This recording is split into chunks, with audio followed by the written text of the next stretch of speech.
দর্শক, 24শে জুলাই আগস্টে যারা আহত এবং শহীদ হয়েছিল তাদের স্মরণে আজকে কেশবপুর উপজেলা বাংলাদেশ জামাত ইসলামের উদ্যোগে কিন্তু খাদ্য সামগ্রী বিতরণ করা হচ্ছে। ভ্যান শ্রমিক এবং পথচারী যারা আছে তাদের মধ্যে খাদ্য সামগ্রী বিতরণ করা হচ্ছে।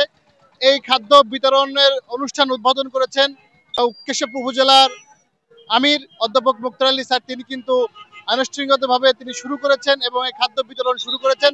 আমরা একটু কথা বলার চেষ্টা করব আজকের এই প্রধান অতিথি অধ্যাপক মুক্তার আলী স্যার। গণ অভ্যুত্থানের মাধ্যমে, ছাত্র এবং গণ অভ্যুত্থানের মাধ্যমে আমরা নতুন বাংলাদেশ গড়ার স্বপ্ন দেখছি।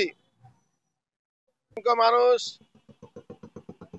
আত্মাহুতি দিয়েছে, দেশপ্রেম উজ্জীবিত হয়ে, আদর্শ দ্বারা অনুপ্রাণিত হয়ে সুন্দর, সুখী, সমৃদ্ধ, নিরাপদ, বৈষম্য মুক্ত মানবিক বাংলাদেশ গড়ার প্রত্যয় নিয়ে রাজপথে তারা দাঁড়িয়েছিল। বিগত স্বৈরাচারী শাসক তাদের এই স্বপ্নকে ধূলিসাৎ করার জন্য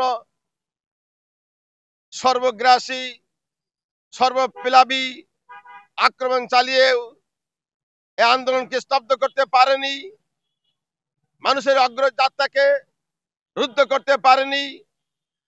তরুণ জনতা, ছাত্র জনতা, আবাল বৃদ্ধ বনিতা, এমনকি শিশু পর্যন্ত আন্দোলনে ঝাঁপিয়ে পড়েছিল। মহান রব্বুল আলামিনের পক্ষ থেকে তাদের উপর রহমতের বারিধারা অজর ধারায় বর্ষিত হয়েছিল বিধায় অনেকটা কল্পনাতীত ভাবে বাংলাদেশ এই রাহুমুক্ত হয়েছে। বাংলাদেশ বৈষম্যমুক্ত স্বপ্নের বাংলাদেশ গড়ার একটি সুযোগ করে দিয়েছে আমাদের জীবন দানকারী শহীদ ভাইয়েরা। আমরা সেই রক্তে গড়া নতুন বাংলাদেশে দাঁড়িয়ে আছি। আমরা নতুন বাংলাদেশ গড়তে চাই। নতুন বাংলাদেশ গড়ার প্রত্যয় নিয়ে বাংলাদেশ জামাত ইসলামী তার সকল কার্যক্রম চালিয়ে যাচ্ছে। আর যারা জীবন দিয়েছে, শহীদ হয়েছে, তাদের শাহাদাতকে আল্লাহ তাআলা কবুল করুন, এ দোয়া আমরা সবাই করি। সাথে সাথে শাহাদাত প্রকৃত মর্যাদা তখনই পাবো যখন আমরা শোষণ মুক্ত, বৈষম্য মুক্ত, প্রবঞ্চনা মুক্ত, দুর্নীতি মুক্ত একটি মানবিক বাংলাদেশ গঠন করতে পারবো। মহান রব্বুল আলামিনের কাছে আমরা সেই প্রার্থনা করি, দোয়া করি।